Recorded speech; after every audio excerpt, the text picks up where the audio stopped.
Namaste. In a very interesting development that may take place in the future has a potential to completely change the global energy market, global economic outflow, as well as it's going to test the geopolitical order, which we currently see already changing. So what's actually happened is Russian President Vladimir Putin has proposed the idea of creating raw material alliances to regulate global natural resources markets. And he's also proposing to cut exports of certain raw materials which are being used to create high-end products, high-end user products.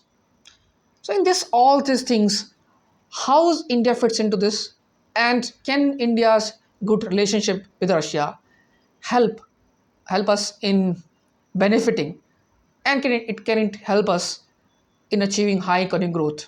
Let's find out.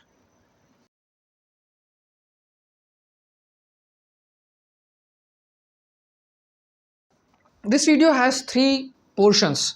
The first will discuss Russia's um, natural resources potential or the reserves they have. The second will discuss what kind of export control they are thinking to impose upon the on the mostly Western countries. And the third will see how it's going to impact, let's say, Western countries, Russia, and can it benefit India in the long term. So let's go. And if you can see this figure, if you can see this figure, you can see the Russia currently controls approximately 50% of 55% of the world's diamond reserves, around 22% of natural gas reserves, and 31% of potassium salts, cobalt, iron, zinc, palladium, gold, you name it. Russia has a long list of world reserves of raw materials that world needs. Any economic growth has to happen from those raw material supplies. And what Russian Ministry of Mining, I think mining or natural resources is proposing, they are proposing to create alliances with 30 countries for 13 types of minerals. And you can see in this list of, you can see the image, the figure, which in which country they are planning to create what kind of alliance. They are thinking to create alliance with Botswana, with China, I think Indonesia, Bolivia, and not to mention, if you have seen one of my previous videos where I talk about Sahel region and how it has shifted allegiance from pro-West to Russia and China. And Niger has largest uranium deposits.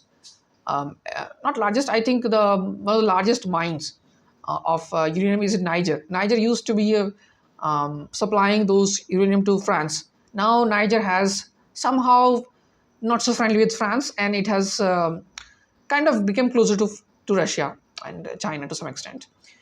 And the biggest mines or the largest supplier of uranium is actually Kazakhstan. But when it comes to processing of high-end uranium, which is being used in nuclear reactors, Russia holds a sway. Russia holds a sway, and Russia has, I think, complete sort of monopoly, and it exports to United States, France, and other European countries like Hungary, I think Romania, Turkey, and India also imports the nuclear fuel from Russia.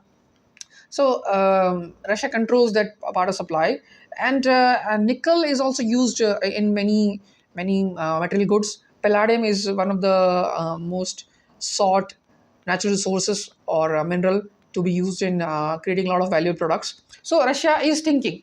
Mr. Putin, the Russian president, has asked to consider the idea of reducing this export to the countries which are not really friendly to, let's say, Russia.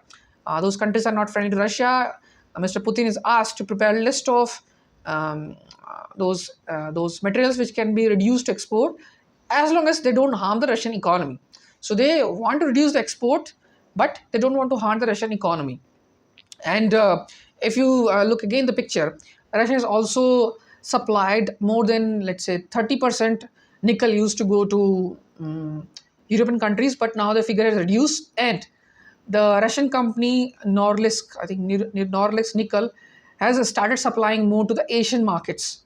And the same can be the case with uranium that primarily used to go to United States or France and the countries I mentioned. Now, there is no problem as such because uranium is also supplied by other countries, and Western countries can also procure, but as is being said, the high quality enriched uranium is only coming from Russia. I think they have the facility to do that, so that can go be a kind of issue. At the same time, Russia is also canceling the timber, I think, certifications. If you can see in this figure, timber certifications, and it's also working with China, Brazil, South America, Saudi Arabia to change the certification process to allow those countries to buy the Russian timber, which used to go to European countries.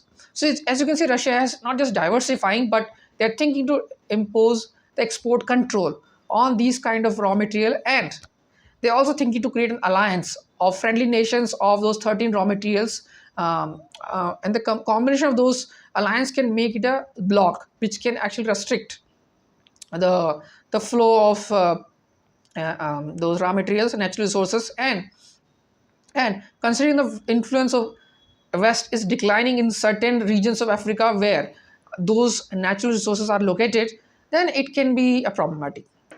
So let's discuss what kind of impact can it have on Russia, China, USA, and all, and plus how it can benefit India, or if it can benefit India. So as soon as Mr. Putin announced that they are thinking to impose export control, the price of uranium in the stock market has jumped.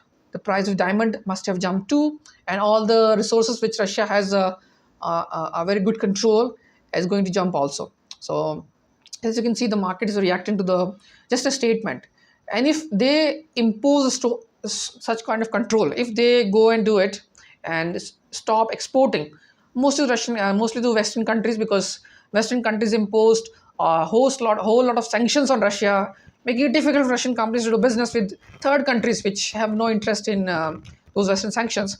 So Russia can stop exporting those resources to those countries, and it can create an energy crisis in US, because US is import, I think, around 30 to 40% of nuclear fuel from Russia, and nuclear energy provides approximately 30 to 40%. Again, I'm not sure the figure.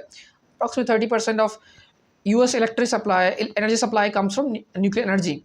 So you can see some severe energy crisis can happen, and same goes for European nations which dependent on Russia, and this can lead to deindustrialization, inflation, productivity loss, and lack of competitiveness. And these minerals, which are being used in many high-end applications products to make products, can be procured through third parties. Like Russia sell to one country, that country in turn sell to Western nations, but it's going to add a cost. It's going to create a cost, and that will make the finished products very less competitive. It's uncompetitive compared to, let's say, China, which is importing those materials directly, or India, we can import directly. So that can have a huge implications. And for Russia, I don't think it's going to have any problems, because they have a resource, and the world wants that resource. So they can sell anybody that wants it at any price they agree to it. So for Russia, I don't think it's going to have a problem. And at the same time, if um, they are exporting those materials to those resources to some other country and buying the finished goods from that country, Russia can now start industries in Russia itself. They can invest in their own industries to use the natural resources in their own country itself, and then again they can compete. So that can be another angle. Now, how does it benefit both India and China? I think we should talk about China too here, because you see, China is next to Russia, the border, and China has become a direct supplier and also importer of many of the things Russia was exporting or importing through to Western nations or European nations. So anything European nations stopped selling to Russia, China has provided them. Anything European nations stopped buying from Russia, China is buying that. So China will be a direct beneficiary for any export control, because it's a ready-made market. It's just a high manufacturing base. It's the largest exporter of finished goods. So it will benefit immensely, and that will increase its geopolitical influence, economic, and every kind of thing. China's benefit. And India, you see, India has imported a lot of Russian crude oil at discounted price since the invasion of Ukraine began in 2022. Now, again, it's a controversial term to use, invasion. Depends on where do you sit. Is invasion for Russians a special military operation? For many people, it's a conflict. Some people, it's a cold war. It depends where do you sit. So please don't mind if you don't agree with my technical words. But the conflict in Ukraine, when it begins 2022, Western countries imposed sanctions on Russia, but continue to import Russian gas and oil and all the things they wanted. So India has imported a lot of Russian crude oil at a discounted price, and it helps India immensely.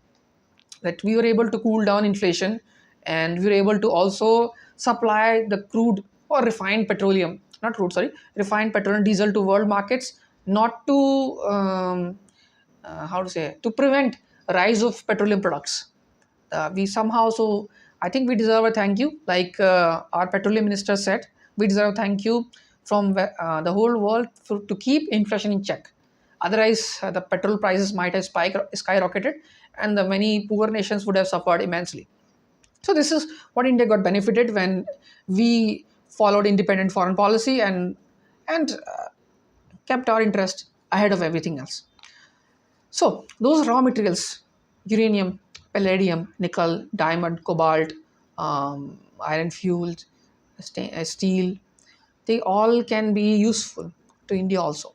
We are a growing economy, and we need resources to grow, to deliver high-end quality products to our users, to our population. And if we get access to those resources at affordable prices, then we can also become a manufacturing powerhouse. We can also have a sustained economic growth, and we can definitely supply those products to world.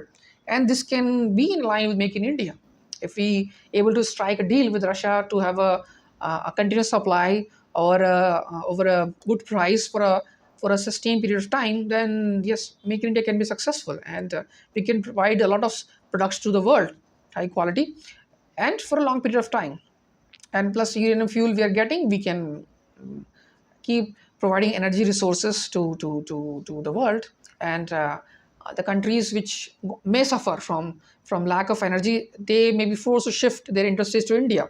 Like many German companies are now shifting their company industries to different countries where the price of energy is low, and this can be an advantage to India.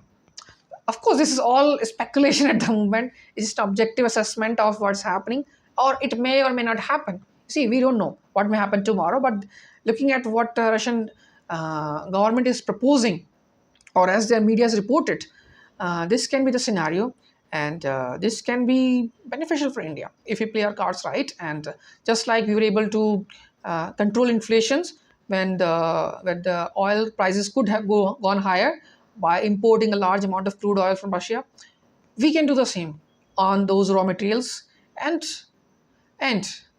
ensure the continuous economic growth of the country. Thank you for watching this video. If you like this commentary, please share with others. And if you want to know more about those commentary in Hindi, English, possibly Russian or Spanish in the future, please subscribe to my channel. Till the next time, namaste.